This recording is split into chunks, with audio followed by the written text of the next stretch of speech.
sunshine in your smile.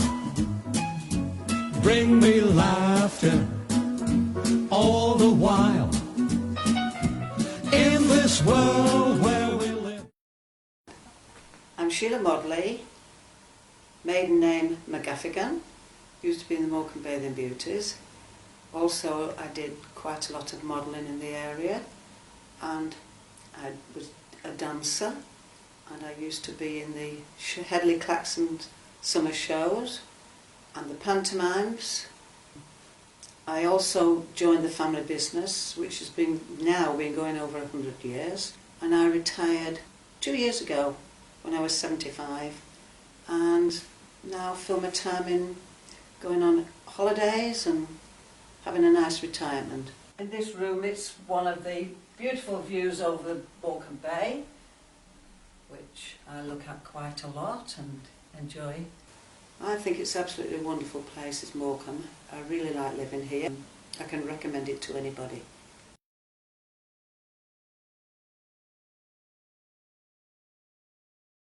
Hi. Hi, I'm Ellis. I'm Harley. I'm Katie. And we're at Heysham High School studying level 3 in beauty therapy. So which girl are you on this picture? That's me, number 5. I look very small there, but I'm down a step. So how did you get into beauty pageants and what inspired you to enter them? Well, it all started when I was very young. I had tuberculosis in my leg, and so the doctor suggested I took up dancing lessons. It gives you confidence and how to walk and stand. And when I got to about 17, I started going into all the beauty competitions, not the bathing beauty competitions, just the other competitions around Morecambe area and all over. And then I started in the bathing beauties. Why did you enter the Miss Morecambe? What did you think it would offer you any opportunities? Of course, yes, I started going in for Miss Morecambe. They had heats every week, and that helped me doing other things. Then I started modelling clothes in Morecambe area, Lancaster area, for fashion houses. Everybody knew about Morecambe Bathing Beauties because it was the biggest one in the country. So people came from all over to enter it every week. All the models and all the shop assistants, they were from every walk of life. They asked each individual girl where they worked, what their hobbies were, what their statistics were, your size, like your bust, hips and waist, what they wanted to be in the future, just questions like that. And did you buy your swimwear or dresses? Or I had them made because I had a bigger bust than the rest of my body, so I had to have them specially made. The only cost was travelling expenses, that's all. It didn't cost you anything to go. And you won money. Every time you won a competition, you won money. Bathing Beauties, I saved everything I could. And then it helped me in the future when I wanted to buy a house. How was your hair and makeup styled, and was the pageants more natural or glitz? Very natural. Wasn't glitzy at all, very natural. Everybody did their own hairstyles, their own makeup. We weren't all professional people like nowadays, like you girls are going to be. We used to use sugar and water, comb it into your hair and then put your rollers in. We had rollers, not all these electric things nowadays. For our tanning, to make us look brown, we didn't have the spray tans or anything. We used gravy browning, which didn't smell very nice. So to enter the pageant, was there any requirements? Not really, no. Anybody could go in for it. With winning some of these competitions, I went to London. I stayed at Warburton Abbey with the Duke and Duchess of Bedford. Went to London to the debutantes ball. When you were 18, you were a debutante, and you went out into society to meet your husband. It was at the Dorchester, which is a very big posh hotel in London. All our dresses were bought. We all had beautiful white dresses. all expenses paid, of course, to go down to London. There were quite a few film stars there. It was very interesting. I was modelling some swimsuits in Blackpool, and the celebrity there was Albert Modley. He was a very famous comedian, Yorkshire comedian, and he did films. He was on television, on the radio, and of course I was introduced to the Modley family, and their son had just come out of the army, and we started going out. Eventually, after 4 years, I married him. So that's with going in for Bathing Beauties from Morecambe. I met my husband. Now it's a contest on curves, so let's get down to the root of the matter and see what's behind it all.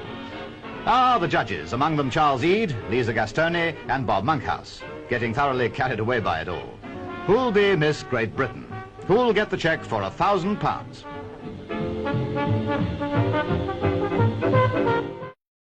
When, with winning all the competitions in Morecambe and around the area, people asked me to open garden fetes or judge competitions, so I did all sorts of things like that. How do you think they've changed over the years? I think the girls look more glamorous nowadays, with all the beautiful hairstyles you can have and all the lovely makeup and all the tanning treatment to look sunburnt all the time and look healthy.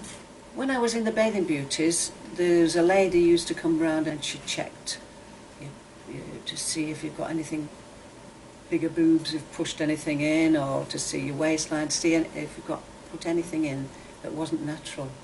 Do you feel that beauty competitions are frowned upon these days, and are they, would you say, they're falsely advertised? I don't know about nowadays, but when I was young it was good for you. It was brilliant. It made you, you know, feel happy and confident, and that's the main thing. We're blacksmiths. Well, my father was blacksmiths, and then they used to make horseshoes for the racing horses. We started a betting office, and I ran the betting office. Then several years later there was a competition for Miss Betting Shop, which I went in for, and it was all over the country, and I won that. And I was phoned up from America by a television company that asked me if I would go over to America to appear on a television show. It was all planned out for me. They took me everywhere. But it was because in America they didn't have racing.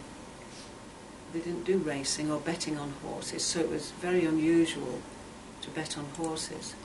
So that was what the television programme was about. And they got letters from Hong Kong, all over.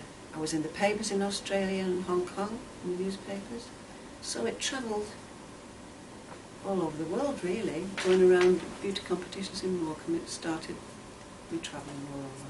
I'm guessing the weather wasn't always good, but... You're right. Obviously you don't remember the Morecambe Swimming Stadium. It was absolutely magnificent. It was large. There were thousands of people there watching the weekly competitions, and it was quite nerve-wracking, walking around, everybody looking at you and passing comments. You could hear them as you were walking past. Sometimes it was blowing a gale. But if it rained, of course, we couldn't do it, so, and the people wouldn't be there if it was raining. So yes, I've had goose pimples and been very cold. But that was part of the game, the excitement. Very nerve-wracking. Can you imagine walking round on your own and all these people looking at you? Everybody knew each other because every week we went somewhere different. And we met all, you know, we got to be friendly. Hello, you here again, you know, and yeah. What have you been doing? It was very, very nice. Lots of friends. No backbiting. All through my life, I exercised. I've got to stress this to young children. I exercised. No gyms or anything when I was young, so I used to exercise at home. Put my feet under the sideboard and try and lift myself up. And, with doing ballet and things like that, I used to go to the sideboard, put my hand on the, you know, back ballet, and do all my exercises, ballet exercises, which helps all your joints and your waist and your figure. I looked after what I ate. I didn't eat sugary things, all good food, so I did look after my figure, and I always do even now. In the morning you would sort of have your shower and then you put all your gravy browning on and your hair, and then you would drive to wherever you were going. So you did have a sort of morning to prepare yourself, because you had to be ready when you got to the stadium. You had to be all ready, just to put your costume on, be searched, and then of course walk around, parade. So it was a full day.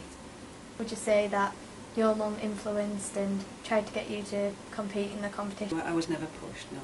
I just wanted to do it myself. Which in your life, you've got to choose to do things yourself. You can't have your mother and father behind you all the time, can you, pushing you. You've got to think for yourself, haven't